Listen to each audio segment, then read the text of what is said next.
Ludovic Guillot, vous êtes administrateur d'Honesty, agence immobilière implantée en province de Namur, en province de Luxembourg et bientôt dans quelques jours en province de Liège. On sent de plus en plus que des grands-ducaux viennent acheter ou s'intéressent à des biens en province de Luxembourg. C'est une sensation ou ça se transcrit dans vos chiffres?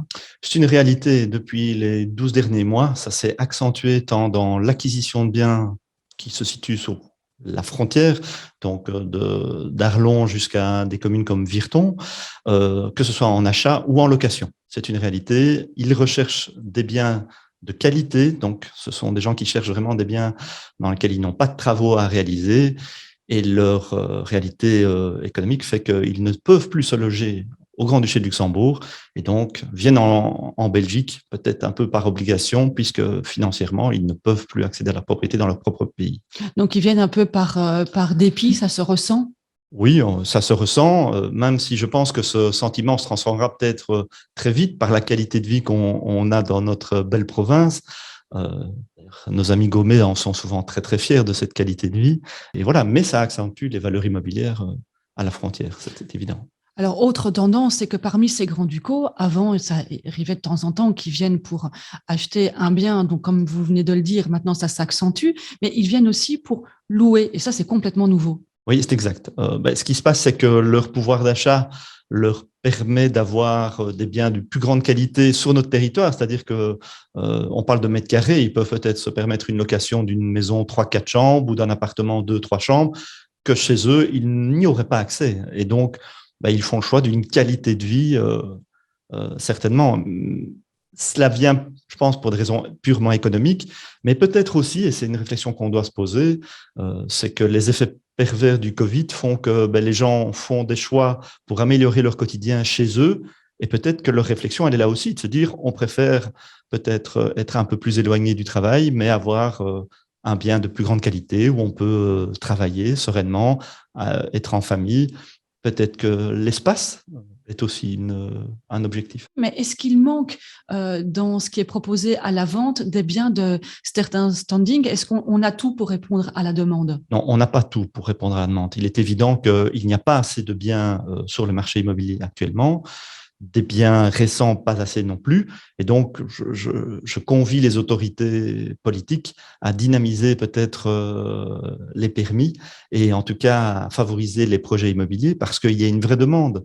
Et donc, quand certains hommes politiques ou femmes politiques s'inquiètent et se disent « Oui, mais est-ce qu'on ne va pas trop construire sur Arlon ?» Ce n'est pas le cas. Il y a une vraie demande qui ne va que s'accentuer. Justement, que ce soit des notaires et d'autres agents immobiliers, certains disent, mais il faudrait ouvrir les vannes beaucoup plus rapidement pour justement permettre à un tassement des prix et repermettre à beaucoup plus de gens, dont des fonctionnaires, de pouvoir réavoir peut-être accès à des logements à un prix plus normal que d'ouvrir au compte-gouttes les permis d'urbanisme. C'est évident. Je pense que d'abord, l'intérêt économique d'une commune est d'avoir une augmentation des logements parce que ce sont des revenus pour les communes.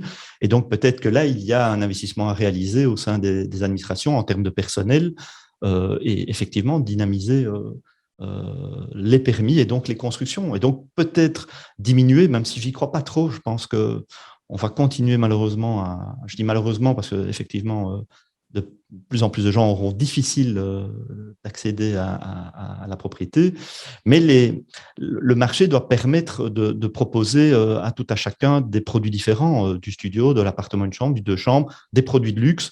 Je pense qu'il y a une réelle volonté du secteur privé. On rencontre beaucoup de promoteurs, d'investisseurs privés, mais qui se plaignent de la lenteur administrative. Est-ce que vous sentez dans ce marché, notamment dans le sud de la province de Luxembourg, que ce besoin de certains types de logements, comment plutôt vous l'expliquez, ce problème de logements plus grands, d'appartements plus luxueux, qu'il n'y a pas? On a l'impression un peu que tous les projets immobiliers se ressemblent un peu.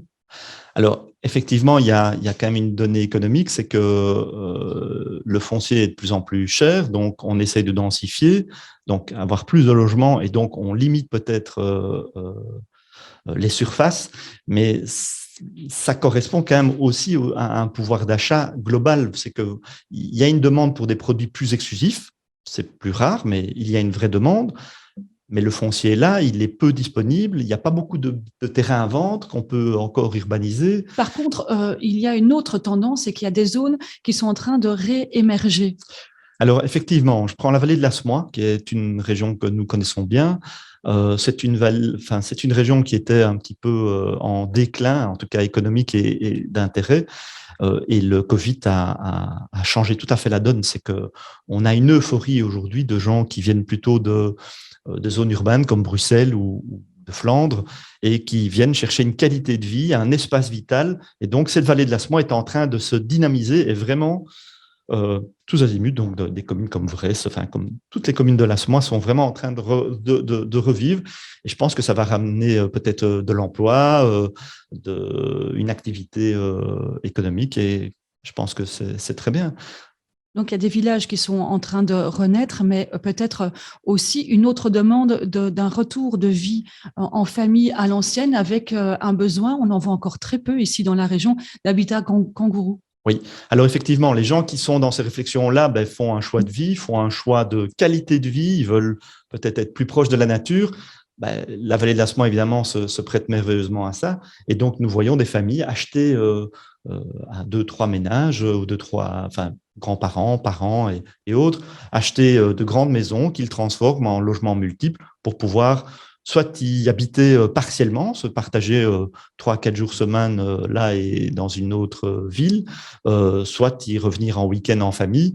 Les gens se rendent compte que le Covid a freiné les voyages et se disent que peut-être c'est une réflexion plus profonde, qui voyageront peut-être un peu moins à l'avenir, mais surtout euh, veulent revenir à des notions plus basiques, mais plus fondamentales, qu'est la famille, prendre du temps, aller conduire ses enfants à l'école, pouvoir travailler de la maison, ne pas être stressé dans les bouchons, et donc améliorer sa famille. On parle on parle de famille, on parle de gestion du temps, on parle d'alimentation.